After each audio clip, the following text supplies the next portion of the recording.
Welcome and congratulations on your new saxophone. It's a beautiful instrument, a beautiful sounding instrument, and whether it's old and vintage like mine or brand new and shiny, it's always got a great beauty to it. There are a couple things you want to think about before you start playing. Taking good care of your saxophone so that it lasts a long time into the future.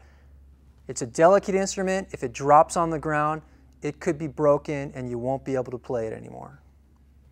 So the first thing I like to think about when I'm not playing the saxophone, but I'm just taking a short break, is to put it on a saxophone stand.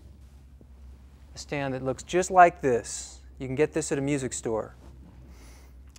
I'm going to put it on the ground and then gently put my saxophone right on it so it's secure, and that's a good place to keep your saxophone. Keep it on the ground, not on a chair, on the saxophone stand. Never leave your saxophone laying on your music stand or on a chair. It could fall over and break. Be careful of your little brother and sister. They might want to play with it, but it's not a toy. Watch out for your dogs and cats. They might jump on the saxophone and you could have problems. Now, when I'm finished playing the saxophone, I don't like to leave it out. It's not good for the saxophone to leave it out. It could get broken, damaged, so we put it away in the case, and I'm going to show you that. Just put it right in the case.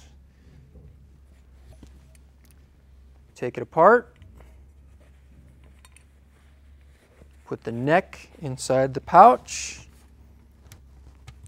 and it goes right in the case.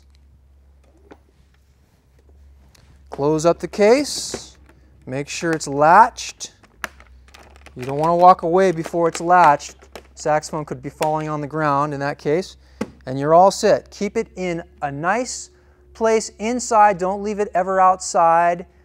Not too hot, not next to a heater, not too cold. Don't put it in the refrigerator. And then you're all good to go for the next time you're ready to play.